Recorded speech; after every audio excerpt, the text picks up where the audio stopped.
ओम शांति। परमात्मा के प्यारे बच्चे, मेरे प्यारे भाइयों और बहनों, आजकल सभी के जीवन में एक बहुत बड़ा शत्रु आता है। बताऊँ वो कौन सी है? क्रोध, तनाव, इरिटेशन, मन को अशांत कर देता।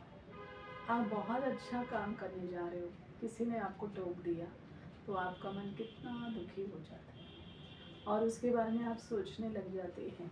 जो कार्य आपने करना है उससे डायरेक्शन चेंज होकर दूसरी तरफ जाएगी, तो आपकी एनर्जी क्या होगी?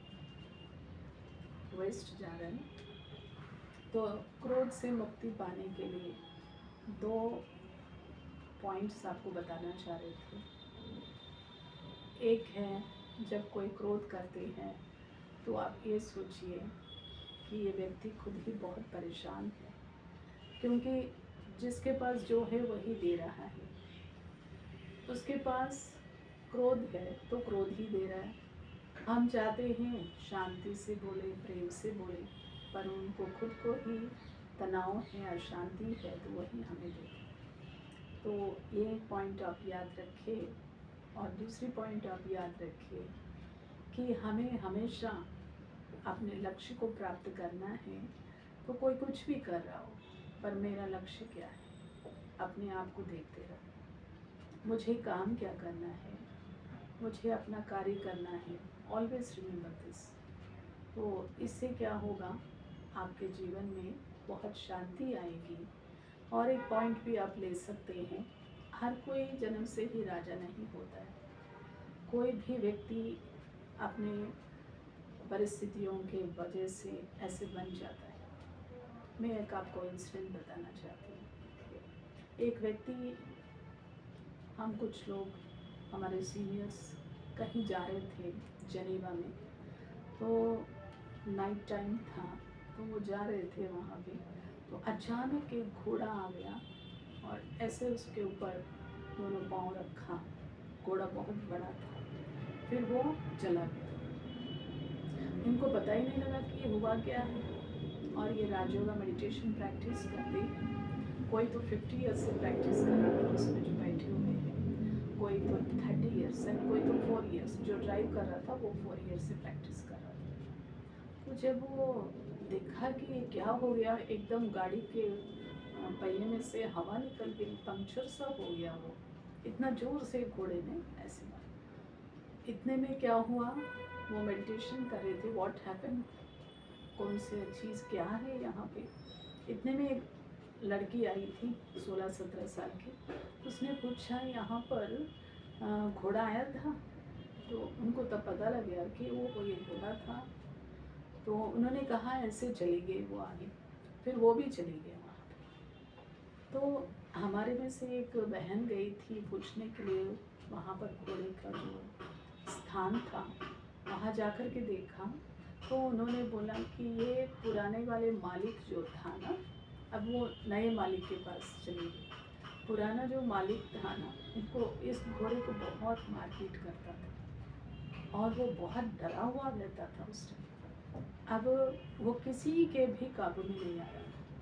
बस ये जो लड़की है इसी के कंट्रोल में था। और ये लड़की उस घोड़े को चला के आ रही थी।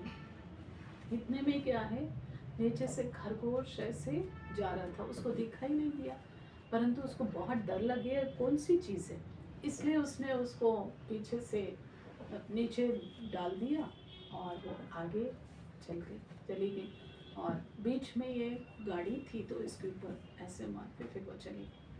तो एक जानवर को बहुत समय से उसको मारपीट करते हैं, तो उस जानवर का मन कितना कमज़ोर हो गया है।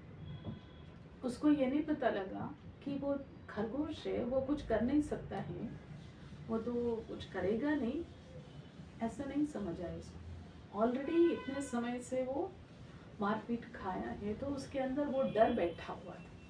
इस वजह से वो खरगोश को देख के भी डर गई।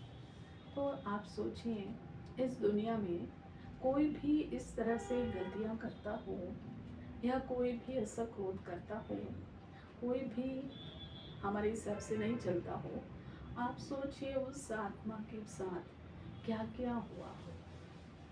चलो इस जन्म में हमारे साथ है, परंतु वो फिर भी क्रोध कर रहा है, फिर भी अशांत है, फिर भी गलतियां कर रहा है। That soul is carrying previous births impressions with it. तो आप सोचिए, अगर इस तरह से हम सोचेंगे, कोई बात नहीं, इसके साथ इसके मन में कितना तनाव होगा, क्या क्या इसके साथ बीता हुआ होगा, तो हम उसको देख करके सीरियस नहीं लेंगे ना।